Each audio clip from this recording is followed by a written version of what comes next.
Hi, Dee Clayton here from Simply Amazing Training, and I don't claim to be an AI expert in any way, shape or form, but I want to encourage my clients to get onto AI and start using it to stay ahead of the game and not fall behind.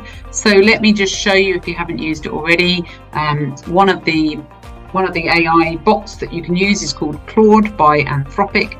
And whatever one you use, they're going to look a little bit like this, and you write what you want to know in the box. You probably have to sign up to get an account or a code for that.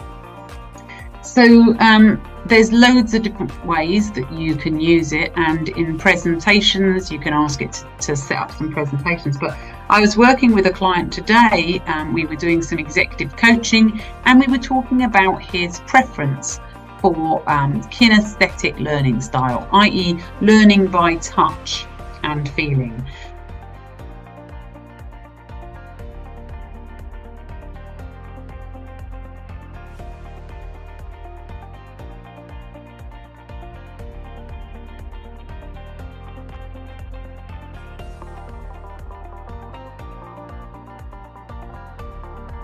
So what I suggested was that he go and research that a bit more. So one of the things that you could do is you can, if you've got an area that you want to learn more about, you could tell Claude about it, and or the AI bot that you're using, and you can learn more about it. And I really like this idea. So I put in a prompt, something like this.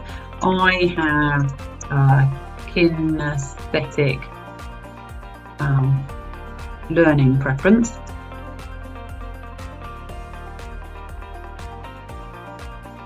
and then where did I get that? According to NLP, neuro-linguistic programming. You're seeing how bad my typing is now. Under pressure. I have a kinesthetic learning preference according to NLP, neuro-linguistic programming. I wonder if it knows what that means. If not, I can tell it. But I'm going to see if it knows what that means for now. Give me tips on the best way to learn and memorize. So we're asking it to tell us the best way to learn to our learning style. So this is interesting. I did this on ChatGPT earlier and it came up with some different ideas. So if it's an important topic, what I'd actually do is I'd probably put it across, multiple chat AIs to see what else they come up with. So this has come up with one thing, Chat's come up with another, and then you might use Bard, another one by Google, which is uses current up-to-date data. And then you could cross-reference all three. Actually, that'd be good. So here's some tips for me. Really interesting, using colours, using flashcards, yeah. So I like this. And in fact, this might not be your learning style, but there might be somebody in your family who has this learning style and you might want to help them. So let's say that's new news for us and we might want to do that. So it says here, use anacronyms to help me learn. So now I'm going to ask it, please create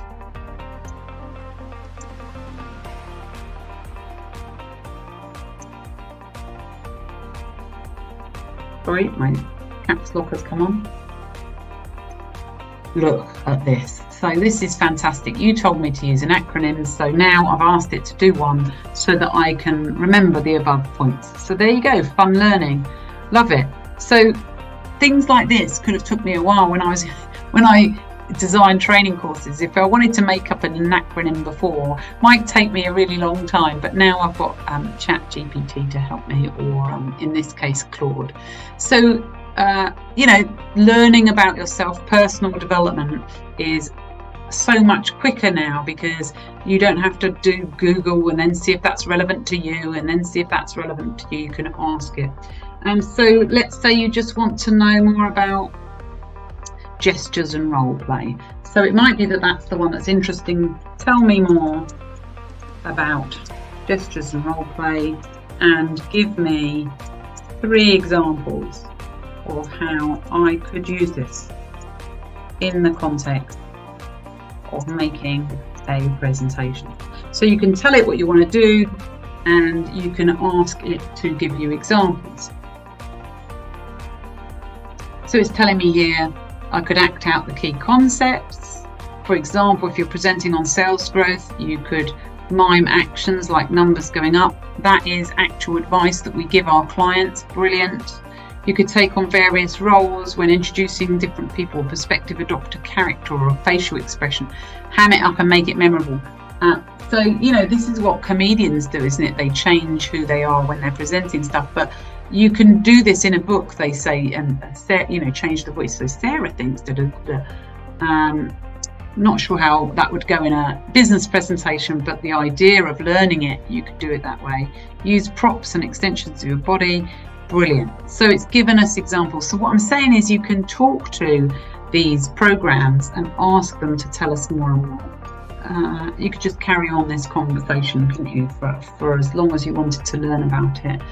I wonder if it knows what are the 3 easiest ways to improve my learning using this style. I'm not sure if that's a very clear brief. Let's see. Oh, it did understand me. Great. So, you know, whether you agree with that or not, it can understand what I'm asking for, and then you can go from there. So I just wanted you to see what it can do and how you can use it for your business using good prompts. Okay, good luck with your playing around this week.